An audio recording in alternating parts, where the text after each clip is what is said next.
This interview is with Barbara Reddington at her home at 125 Hockley Road, Rayleigh. It's the 28th of April 2010. Okay? Yes. Right. How long have you lived in Rayleigh, Barbara? 83 years. 83 years. And is Reddington your married name or your maiden name? Married name. And what was your maiden name? Whiffin. Whiffin. Now, have you any particular memories of the windmill? No, not really. I wasn't really very interested in it because it was private property, wasn't it? So we didn't get to see it when we were young. And since then, I've only been in once with my grandchildren, and that was before it was... National Trust? Yes. Yes, it was only just the ground floor that we could go in. That's right. So, but you did know someone that used to work at the mill, and they have told you about it, have they? Oh yes, my sister worked there from 1935 until about, let's see, 1945 to 46, after the war. That's lovely, yes. She had to stay there because it was, you couldn't leave that sort of work. I can't remember now what you call it. But it was food stuffs, you see, and it was a reserved occupation. So she stayed there, and she got married during that time. And then when her husband came home from the war, about 45, 46, she left. Right, so she worked there after the war, not during the war? Yes, during the war. During the war? Yes, from 1935. 1935? To 1945, 46. So the windmill was working during the war? It was milling, was it? Oh, yes, yes. Yes, I mean, it hadn't got the sails on, but it was working, yes. Right, so it was driven by steam or electricity? You don't. I haven't got any idea, really. Yeah. Sorry. Yeah, I think it was oil. Oil, yeah. Mm. So she worked there. And what did she do at the mill? She was in the office, which, first of all, was in a room off the main house. You went up the drive, as it is now, turned right, and there was a door into the main house, and that was the office. Mm. She worked there with a Mr. Stockwell and Miss Jakes, and also Miss Jakes' sister came later on.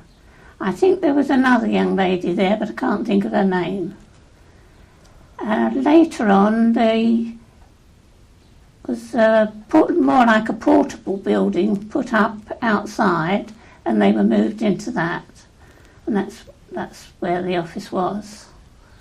That's lovely. And what do you know what exactly she did in the office, or what any of the other people did that worked there? Well, it was all to do with sort of ordering in different things, and people coming or phoning up about things, loads that they needed, and then I suppose there was a certain amount of paperwork to do with that, and the carriers, or whatever they were called, were given notes to take these different amounts out. I mean, they served right out wooden ferrets and all round, and it was all horses and tumbles, going out. They used to deliver the flour with the horse, well, did they? The food. I'm not too sure about the flour, but they used to take all the cattle food and food out to the farms. And they did that with horse. Oh, so they used to have cattle food there as well, did they? Well,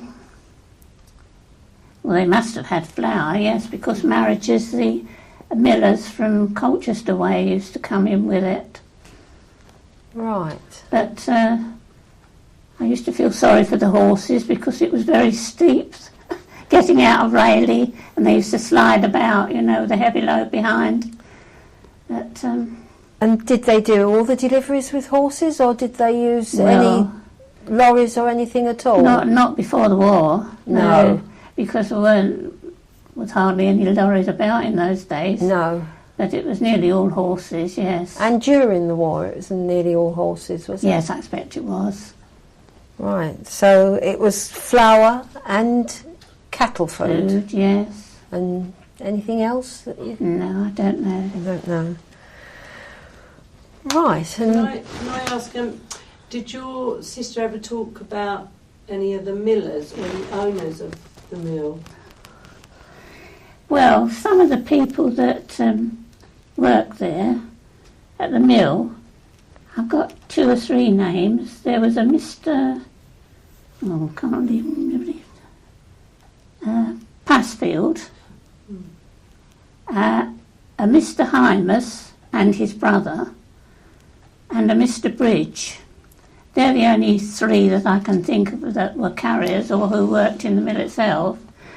The owner of the mill, Mr. Brown, because he had 2 sons, Eric and Colin. Colin was my age at school with me, and unfortunately Eric was in the army, and he was the one that placed the bomb in the chair and blew up Mr. Brown along the Hockley Road here.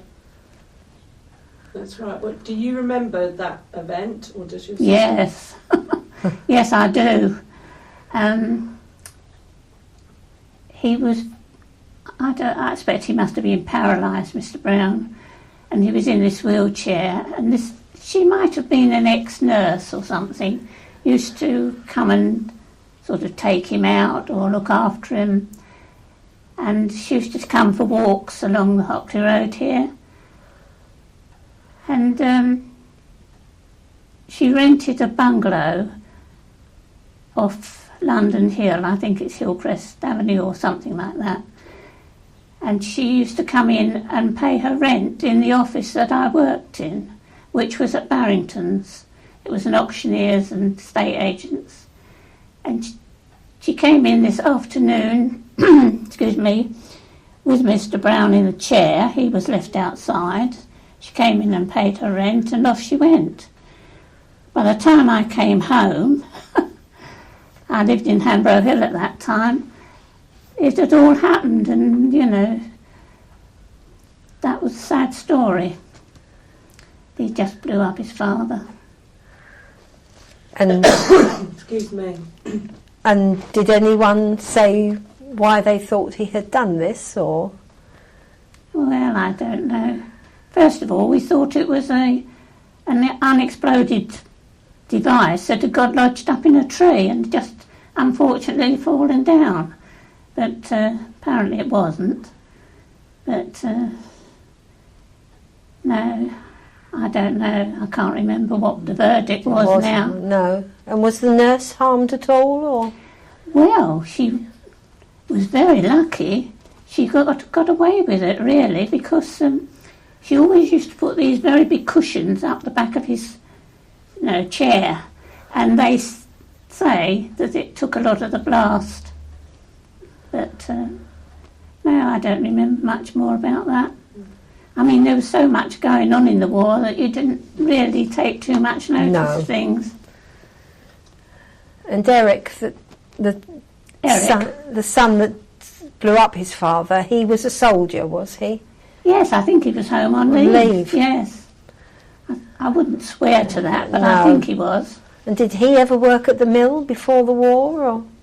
No. I don't think so. No. Don't remember him being talked about, other than that he was family. Yes. So, and is there any other event that sticks in your mind? What about the mill? Yes. No. Once my sister left, it was it. I didn't really know much about it beforehand either. No. And have you any other memories of growing up in Rayleigh? Well, yes, plenty, but Nothing specific, really. No. Okay. If there was anything else that you wanted to make sure was sort of put on record, either about the mill or anything else, now's your sort of time, because I think we've asked Your questions, all the have you? questions about the windmill, yeah. No, I don't think so. Do you think the windmill today, you know, what does it mean to Rayleigh? Oh, I think it's a lovely building, quite outstanding, isn't it? Yes, what with the windmill and the church, it's a lovely part of the town, isn't it?